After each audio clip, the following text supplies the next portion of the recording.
ಓಂ ಶಾಂತಿ ವೀಕ್ಷಕರ ಅಭಿಮಾನಿಗಳೇ ಗುರುಮಕ್ಕಳೇ ಭಕ್ತರೆ.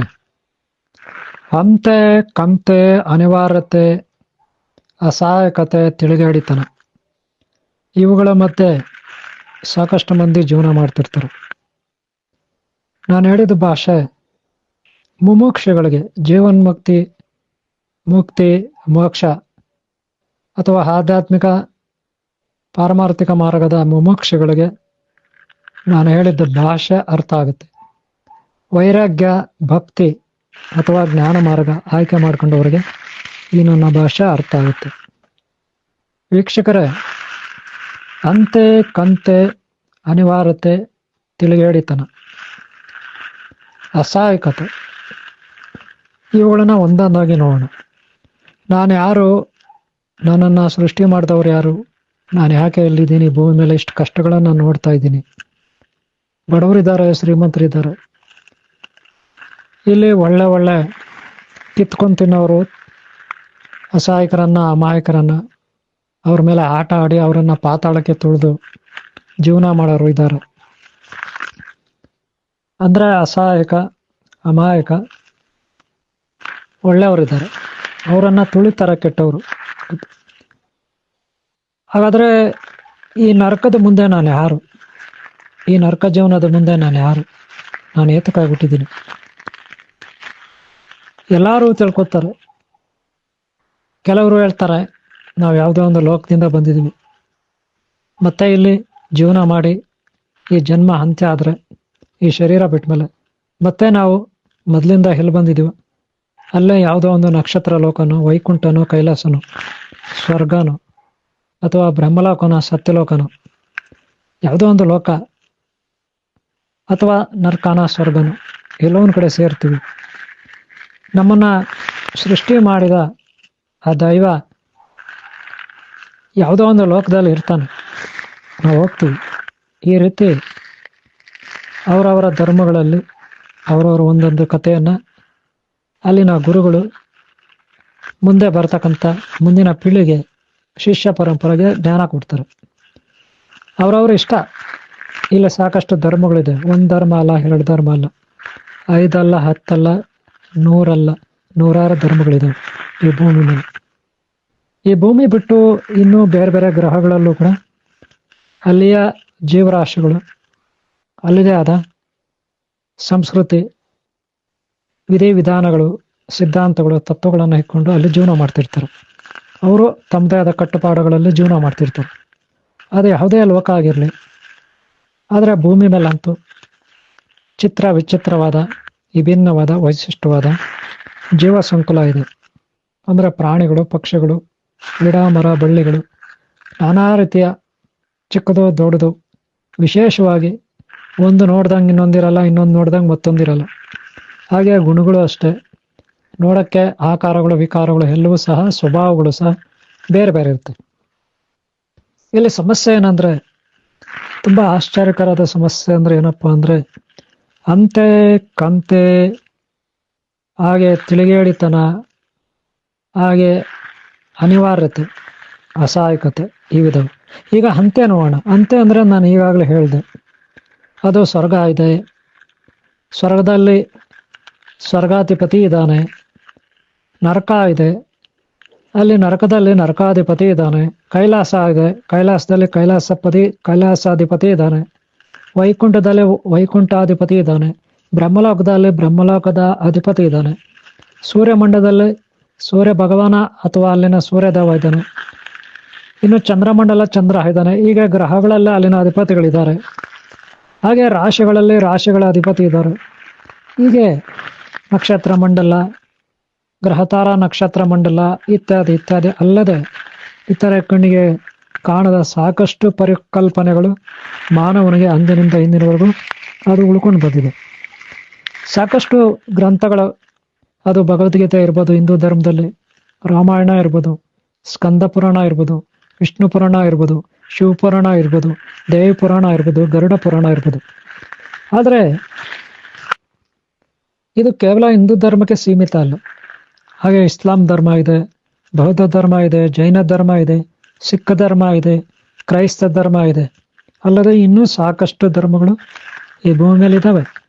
ಅವರು ತಮ್ಮದೇ ಆದ ಪೂರ್ವಿಕರ ಗುರುಗಳ ಏನು ಅವರು ಹಾಕ್ಕೊಟ್ಟಿದ್ದಾರೆ, ಅವ್ರದೇ ಆದ ಧರ್ಮ ಗ್ರಂಥ ಏನು ಹೇಳುತ್ತೆ, ಈ ಸೃಷ್ಟಿ ಹಂಗಾಯ್ತು, ಮೊದಲು ಈ ಭೂಮಿಯನ್ನ ಯಾರು ಸೃಷ್ಟಿ ಮಾಡಿದ್ರು, ಗ್ರಹಗಳನ್ನ ಯಾರು ಸೃಷ್ಟಿ ಮಾಡಿದ್ರು, ಇದಕ್ಕೊಂದು ಪುರಾಣದ ಕಥೆಗಳಿರುತ್ತೆ. ಇದು ಪರಿಕಲ್ಪನೆ ಅಲ್ಲ ಅಂತ ಎಲ್ಲರೂ ಹೇಳ್ತಾರೆ. ನಮ್ಮ ಗುರುಗಳು ಶುದ್ಧವಾಗಿ ಚೊಕ್ಕವಾಗಿ ವಿಶ್ವಾಸ ಪಾತ್ರವಾಗಿ ಇದನ್ನ ಬರೆದಿದ್ದಾರೆ, ನಾವು ಅದನ್ನೇ ನಂಬ್ತೀವಿ ಅಂತ ಅವ್ರು ನಂಬ್ತಾರೆ. ಅವರ ಗುರು ಪರಂಪರೆಯನ್ನ ಅವ್ರು ನಂಬ್ತಾರೆ. ಹಿಂದೂ ಧರ್ಮದಲ್ಲಿ ಸಾಕಷ್ಟು ಪುರಾಣಗಳಿದೆ. ಅದನ್ನು ರಚನೆ ಮಾಡಿದ ಗುರುಗಳ ಬಗ್ಗೆ ಹಿಂದೂ ಧರ್ಮೀಯರಿಗೆ ಗೌರವ ಇರುತ್ತೆ. ಹಾಗೆ ಕ್ರೈಸ್ತ ಧರ್ಮದಲ್ಲಿ ಅವ್ರದೇ ಆದ ಗ್ರಂಥಗಳಿರುತ್ತೆ. ಅವ್ರದೇ ಆದ ಮೊದಲ ಗುರುಗಳು, ಮೊದಲ ಮಹಾತ್ಮರು ಏನು ಗ್ರಂಥಗಳನ್ನು ಬರೆದಿದ್ದಾರೆ ಅವ್ರ ಮೇಲೆ ಇವರಿಗೆ ಭಕ್ತಿ ಇರುತ್ತೆ. ಅದನ್ನು ಅವ್ರು ಬಿಟ್ಕೊಡಲ್ಲ.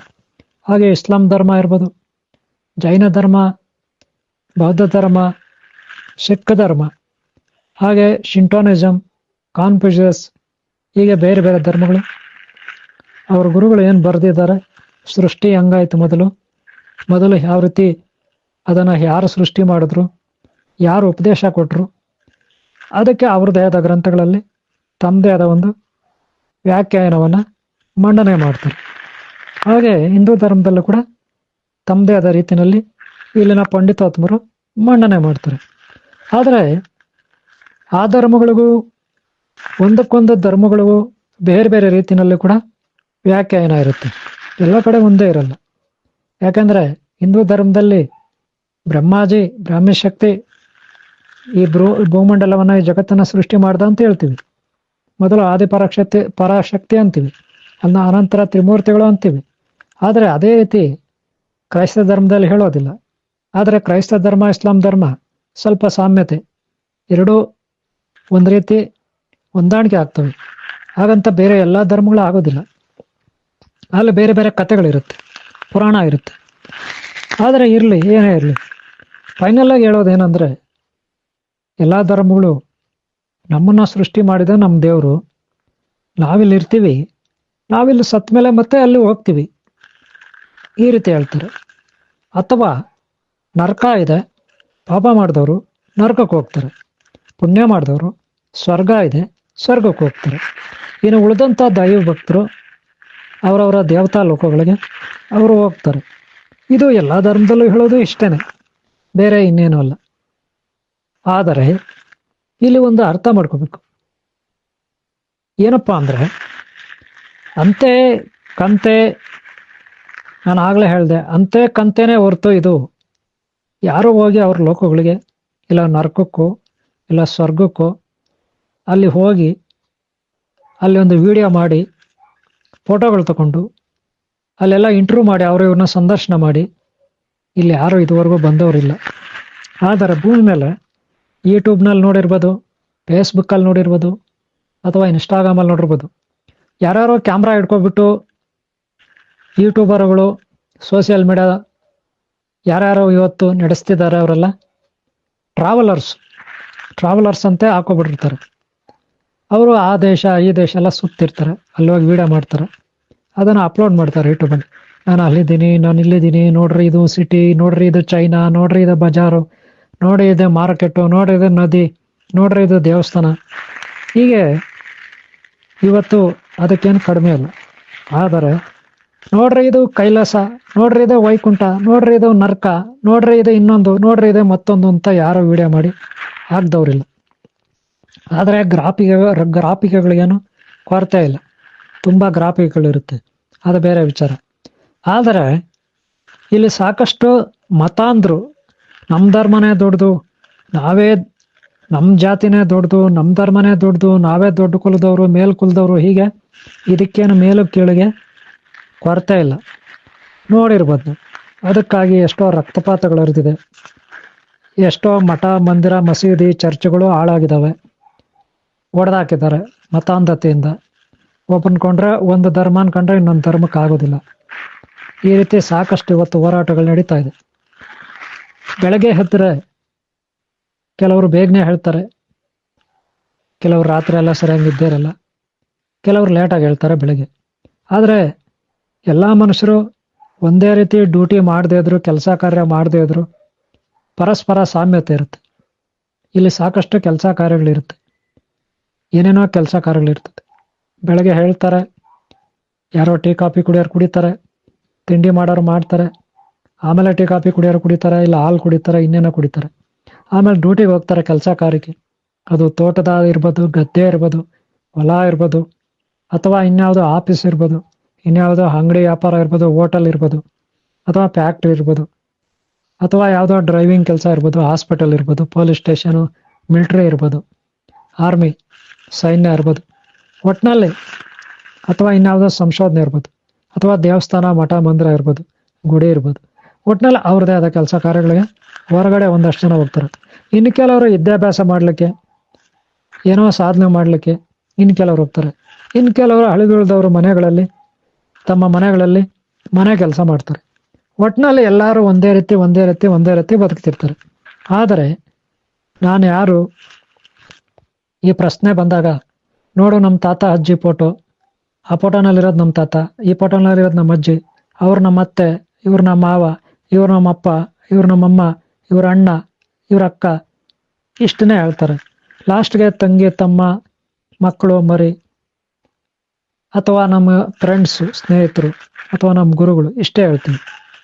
ಇದು ಬಿಟ್ರೆ ಅವರು ಇವರು ಅವ್ರ ಹೆಸರದು, ಇವ್ರ ಹೆಸರಿದು, ಹೀಗೆ ಪ್ರಪಂಚದಲ್ಲಿ ನಮ್ಗೆ ಯಾರು ಗೊತ್ತಿದ್ದಾರೆ ಅವ್ರ ಬಗ್ಗೆ ಎಲ್ಲ ಮಾತಾಡ್ತೀವಿ. ಆದರೆ ನಿಜವಾಗ್ಲೂ ನಾವ್ಯಾರು, ನಾನು ನಾನು ಎಲ್ಲಿಂದ ಬಂದೆ, ನಾನು ಏತಕ್ಕಾಗಿ ಬಂದೆ, ಈ ಪ್ರಶ್ನೆ, ಅದಕ್ಕೆ ಉತ್ತರ ಅವ್ರವ್ರ ಧರ್ಮದಲ್ಲಿ ಹೇಳ್ಕೊಬಿಟ್ಟಿದ್ದಾರೆ.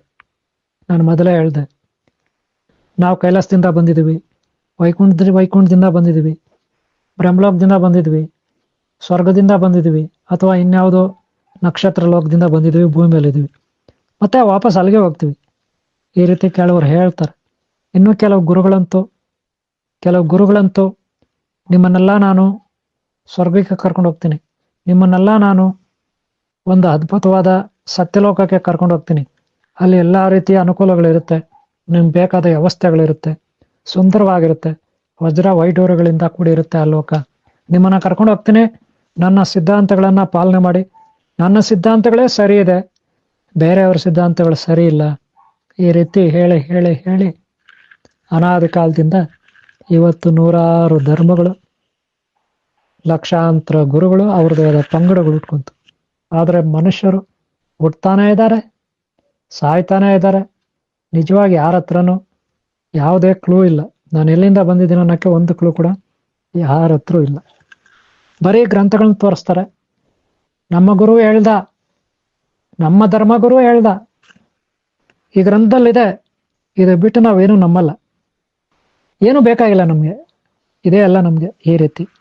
ಆದರೆ ಇದನ್ನ ಏನಂತಾರೆ, ಅಪ್ಪನ ಹಾಕಿದ ಆಲದ ಮರ ಅಂತಾರೆ. ನಾನು ಮೊದಲೇ ಹೇಳ್ದೆ, ಅಂತೆ ಕಂತೆ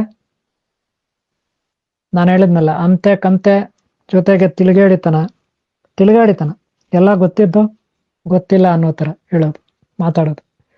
ಹಾಗೆ ಅಂತೆ ಕಂತೆ ಜೊತೆಗೆ ತಿಳುಗಾಡಿತನ, ಅಸಹಾಯಕತೆ. ಇನ್ನು ಕೆಲವರು ಅಸಹಾಯಕತೆ. ಯಾವ ರೀತಿ ಅಸಹಾಯಕತೆ? ಏನು ಮಾಡೋಕ್ಕಾಗಲ್ಲ, ನಮ್ಮ ಜೀವನ ಅಷ್ಟೇ, ಏನು ಮಾಡೋಕ್ಕಾಗಲ್ಲ, ಈ ಜಗತ್ತನ್ನು ಬದಲಾಯಿಸೋಕ್ಕಾಗಲ್ಲ, ನಮ್ಮ ಜೀವನ ಅಷ್ಟೇ, ಹೆಂಗೋ ಹುಟ್ಟಿದೀವಿ, ಹೆಂಗೋ ಇದೀವಿ, ಹೆಂಗೋ ಸಾಯ್ತೀವಿ, ಅವ್ರು ನಮ್ಮಪ್ಪ, ಇವ್ರು ನಮ್ಮಮ್ಮ, ಅವ್ರು ನಮ್ಮ ತಾತ, ಈ ಜಮೀನ್ ನಮ್ದು, ಆ ಜಮೀನ್ ನಮ್ದು, ಆ ಆಸ್ತಿ ನಮ್ದು, ಈ ಮನೆ ನಮ್ದು, ಇಲ್ಲೇ ಇರ್ತಾರೆ. ಇವ್ರಿಗೆ ನಾವೇನು ಹೇಳ್ಬೇಕು ಗೊತ್ತಿಲ್ಲ, ಇರ್ಲಿ. ಆದ್ರೆ ನಿಜವಾಗ್ಲೂ ಈ ಶರೀರ ಶಾಶ್ವತ ಅಲ್ಲ, ಈ ಶರೀರ ಇಲ್ಲೇ ಹುಟ್ಟಿದೆ, ಇಲ್ಲೇ ನಾಶ ಆಗುತ್ತೆ. ಲಾಸ್ಟ್ ನಾವೆಲ್ಲಿ ಹೋಗ್ತೀವಿ ಅದ್ರ ಬಗ್ಗೆ ಹುಡುಕ್ಲಿಕ್ಕೆ, ಅದ್ರ ಬಗ್ಗೆ ತಿಳ್ಕೊಳ್ಳಿಕ್ಕೆ ಸಾಕಷ್ಟು ಮಂದಿ ಕಷ್ಟ ಪಡ್ತಿರ್ತಾರೆ, ಇಲ್ಲ ಅನ್ನಲ್ಲ. ಆದ್ರೆ ಉತ್ತರ ಕಂಡ್ಕೊಂಡವರು ಯಾರೋ ಗೊತ್ತಿಲ್ಲ. ಉತ್ತರ ಕಂಡ್ಕೊಂಡ್ಮೇಲೆ ಖಂಡಿತ ಅವರು ಈ ಜಗತ್ತಿಗೆ ಏನು ಕೊಡ್ತಾರೆ ಏನಿಲ್ಲ ಅದನ್ನು ನನ್ಗೆ ಗೊತ್ತಿಲ್ಲ. ಆದ್ರೆ ನಾನು ಯಾರು, ಯಾಕಿಲ್ಲಿದ್ದೀನಿ, ಅದಕ್ಕಾಗಿ ಪ್ರಯತ್ನ ಪಡಬೇಕು. ಹೆಚ್ಚು ಸಮಯ, ದಿನದ 24 ಗಂಟೆನಲ್ಲಿ ನಮ್ಮ ಹೊಟ್ಟೆ ಪಡಕ್ಕಾಗಿ, ಸರಳವಾದ ಜೀವನ ಮಾಡ್ಲಿಕ್ಕಾಗಿ, ಸುಂದರವಾದ ಜೀವನ ಮಾಡ್ಲಿಕ್ಕಾಗಿ ಕಷ್ಟಪಡಬೇಕು, ದುಡಿಬೇಕು. ನಿಜ, ನಮಗೆ ಆಧಾರ ಅದು, ಜೀವನದಲ್ಲಿ ಸಂಪಾದನೆ ಅನ್ನೋದು ಆಧಾರ. ಆದರೆ ಅದೇ ನಮ್ಮ ವೃತ್ತಿ ಆಗ್ಬಾರ್ದು, ಅದೇ ನಮ್ಮ ಗುರಿ ಆಗ್ಬಾರ್ದು. ನಮ್ಮ ಗುರಿ ಏನು? ಮೊದಲು ನಾವು ಯಾರು, ಏತಕ್ಕಾಗಿ ಹುಟ್ಟಿದೀವಿ, ಯಾಕೆ ಈ ಪ್ರಪಂಚ ಹೆಂಗಿದೆ, ಯಾಕೆ ಹಿಂಗೆಲ್ಲ ಬದುಕ್ತಾರೆ, ಇದ್ರ ಬಗ್ಗೆ ಚಿಂತೆ ಮಾಡ್ಬೇಕು. ಆದ್ರೆ ಆಶ್ಚರ್ಯಕರ ಸಂಗತಿ ಅಂದ್ರೆ ಎಲ್ಲರೂ ಇದನ್ನೇ ಮಾತಾಡ್ತಾರೆ. ನಾನು ಯಾವ ರೀತಿ ಹೇಳಿದಿನೋ ಅದೇ ರೀತಿ ಮಾತಾಡ್ತಾರೆ. ದೊಡ್ಡ ದೊಡ್ಡ ವೇದಾಂತಿಗಳ ತರ ಹೇಳ್ತಾರೆ, ದೊಡ್ಡ ದೊಡ್ಡ ಜ್ಞಾನಿಗಳ ತರ ಹೇಳ್ತಾರೆ, ಮಾತಾಡ್ತಾರೆ. ಆದರೆ ನಡ್ಕೊಳ್ಳೋ ರೀತಿ ನಡ್ಕೊಳ್ಳೋ ರೀತಿಗೂ ಅವ್ರು ಮಾತಾಡೋ ಮಾತುಗಳಿಗೂ ಸಂಬಂಧನೇ ಇರಲ್ಲ. ಆ ರೀತಿ ನಡ್ಕೊತಾರೆ. ದುರಾದೃಷ್ಟ ಸಂಗತಿ ಅಂದ್ರೆ ಇದೆ, ಎಲ್ಲ ಕಡೆ ಸ್ವಾರ್ಥ ಸ್ವಾರ್ಥ ಸ್ವಾರ್ಥ. ತಮ್ಮ ಸ್ವಾರ್ಥಕ್ಕಾಗಿ ಮಾತಾಡ್ತಾರೆ ಮಾತಾಡ್ತಾರೆ ಮಾತಾಡ್ತಾರೆ.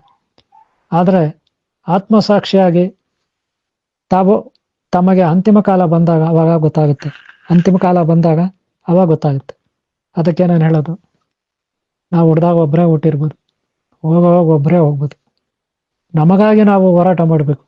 ಅದಕ್ಕೆ ಅದು ಸತ್ಯನಿಷ್ಠೆಯಿಂದ ಕೂಡಿರ್ಬೇಕು. ಮೊದಲು ನಾವು ಯಾರು ಏನು ಅಂತ ತಿಳ್ಕೊಳ್ಳಿಕ್ಕೆ ಪ್ರಯತ್ನ ಪಡಬೇಕು. ಅದಕ್ಕಾಗಿ ನಾವು ಹೋರಾಟ ಮಾಡಬೇಕು. ಎಷ್ಟೋ ಸಮಸ್ಯೆಗಳು ಬರುತ್ತೆ, ಎಡರು ತೊರಡುಗಳು ಬರುತ್ತೆ. ಹಾಗಂತ ಹೆದರ್ಕೋಬಾರ್ದು, ಆತ್ಮವಿಶ್ವಾಸ ಕಳ್ಕೋಬಾರ್ದು, ಆತ್ಮಸ್ಥೈರ್ಯ ಕಳ್ಕೋಬಾರ್ದು. ಕೇವಲ ಸ್ವಾರ್ಥಕ್ಕಾಗಿ ಮೋಹ ಇಟ್ಕೊಂಡು ಅವರು ನಮ್ಮ ಬಂಧುಗಳು, ಇವ್ರು ನಮ್ಮ ಬಂಧುಗಳು, ಈ ಆಸ್ತಿ ನಮ್ದು, ಆ ಆಸ್ತಿ ನಮ್ದು, ಈ ರೀತಿ ಅಂಟ್ಕೊಂಡು ಕೂತ್ಕೊಳ್ಳೋದು, ಅದನ್ನ ಬಂಧನ ಅಂತಾರೆ, ಜೀವನದ ಬಂಧನ ಅಂತಾರೆ. ನಾವು ಜೀವನದಿಂದ ಮುಕ್ತಿ ಹೊಂದಬೇಕು. ಈ ಪ್ರಪಂಚದಲ್ಲಿ ನಾವು ಇದ್ದುಕೊಂಡೆ, ಎಲ್ಲರ ಮಧ್ಯೆ ಇದ್ದುಕೊಂಡೆ, ಎಲ್ಲದರಿಂದ ಮುಕ್ತರಾಗಿರ್ಬೇಕು. ಸ್ವಾರ್ಥತನದಿಂದ ಮುಕ್ತರಾಗಿರ್ಬೇಕು. ಯಾವಾಗೂ ನಮ್ಮಲ್ಲಿ ಚಿದಾನಂದ ಸ್ವರೂಪ ಮಹಾಶಕ್ತಿ ಬೆಳಗ್ತಿರ್ಬೇಕು.